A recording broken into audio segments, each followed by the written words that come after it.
Operation Kalanemi पर CM Dhami का बयान, धर्म की आड़ में आस्था के साथ खिलवाड़ बर्दाश्त नहीं। ऑपरेशन कालनेमी को और सशक्त बनाएंगे। ऑपरेशन कालनेमी पर सीएम धामी का बयान सामने आया है और बयान देते हुए उन्होंने कहा कि धर्म की आड़ में आस्था के साथ खिलवाड़ बर्दाश्त नहीं किया जाएगा। ऑपरेशन कालनेमी को और सशक्त बनाएंगे।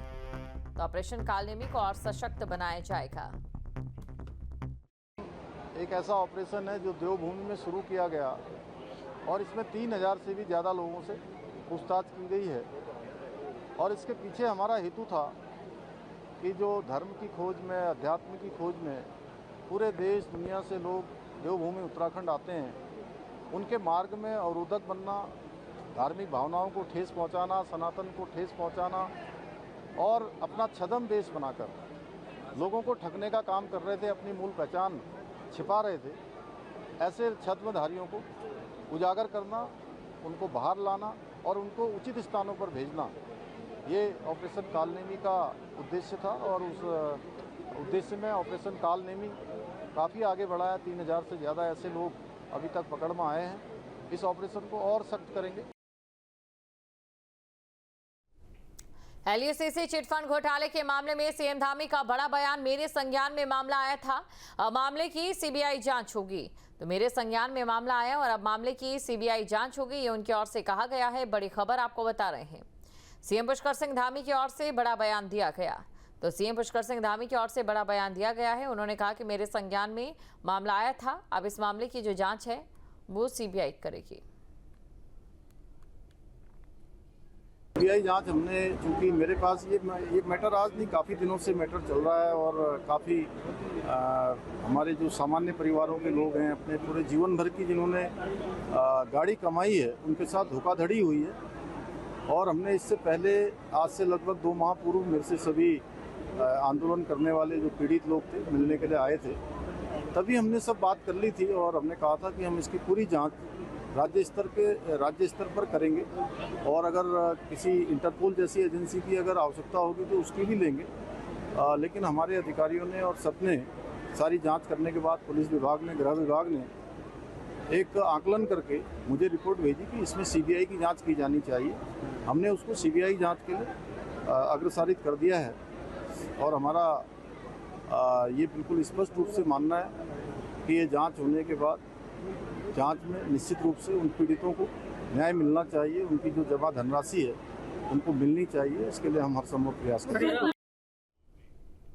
और आगरा धर्मांतरण केस में नया खुलासा, पाकिस्तान और दुबई से जुड़े धर्मांतरण के तार। देहरादून से गिरफ्तार अब्दुल रहमान पर एक और केस दर्ज। सोशल मीडिया की आड़ में चल रहा था धर्मांतरण का खेल। तो ये बड़ी खबर आपको बता रही हैं, जानकारी आपको दे दें, जहां आगरा धर्मांतरण केस में नया खुलासा हुआ है। तो आगरा धर्मांतरण केस में नया खुलासा हुआ है, पाकिस्तान और दुबई से जुड़े धर्मांतरण के तार। देहरादून से गिरफ्तार अब्दुल रहमान पर एक और केस दर्ज। सोशल मीडिया की आड़ में चल रहा था धर्मांतरण का खेल।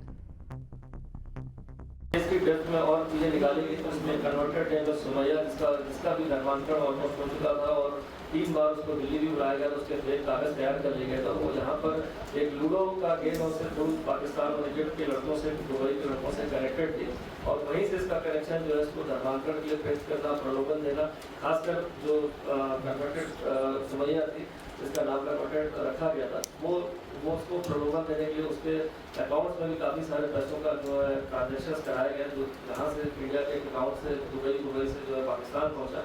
साथ ही साथ उसको अरबिक और सारी चीज़ें ऑनलाइन लगातार उसको अरबिक और इस्लाम के संदर्भ में उसको लगातार ऑनलाइन क्लासेस दी जा रही हैं।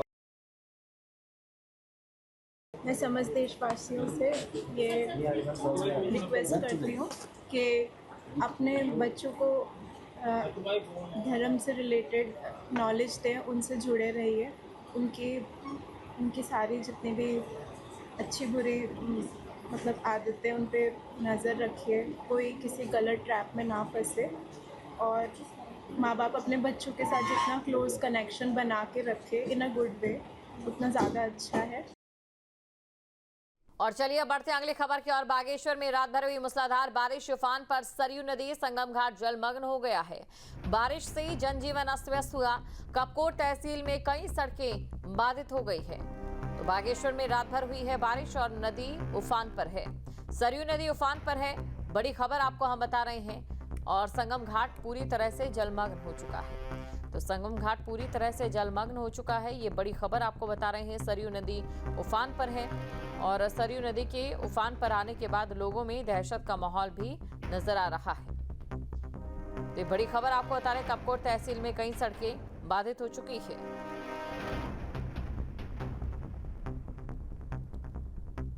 तो इस समय बात अगर उत्तराखंड की करें तो भारी बारिश का दौर जो है वो जारी है और भारी बारिश की वजह से लोगों को खासी दिक्कतों का सामना करना पड़ रहा है।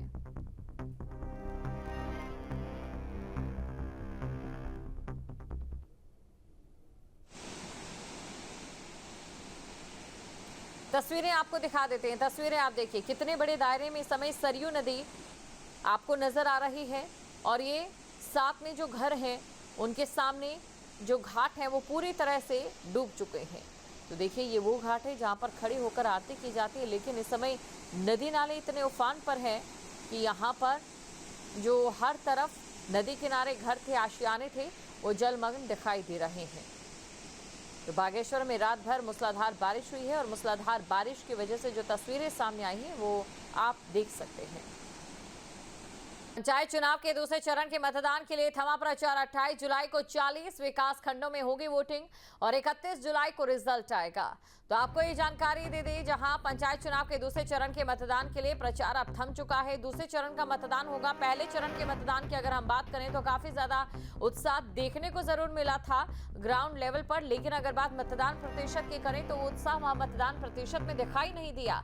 अब 28 जुलाई को विकास खंडों में वोटिंग होगी। 40 विकास खंड ऐसे हैं, पहले चरण की बात करें तो 49 विकास खंडों में वोटिंग हो चुकी है। 40 विकास खंड रहते हैं जहां पर ये वोटिंग होनी है। पंचायत चुनाव के दूसरे चरण के मतदान के लिए प्रचार थम चुका है।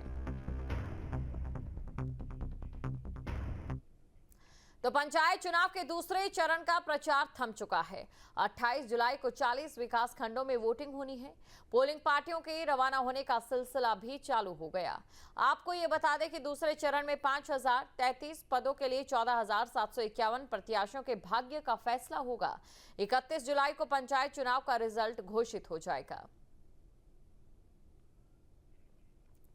तो बड़ी खबर आपको बता रहे हैं, 31 जुलाई को पंचायत चुनाव का रिजल्ट आएगा। बीजेपी और कांग्रेस की ओर से दावे जो हैं वो ठोके जा रहे हैं अपनी अपनी पार्टियों को लेकर, लेकिन वहीं दूसरी तरफ अगर बात पहले चरण के मतदान के दौरान जो मतदान करने पहुंचे थे मतदाता, उनकी ओर से जो कहा गया तो उनका सिर्फ ये कहना है कि विकास के मुद्दे पर उनका ध्यान है और जो गांव में विकास कराएगा उसे ही वोट मिलेगा। एक आइडियोलॉजी जो है पार्टी की वो कहीं ना कहीं फॉलो नहीं होती दिखाई दी और उसके बजाय यहां पर विकास का मुद्दा ओवरटेक करता हुआ दिखाई दिया।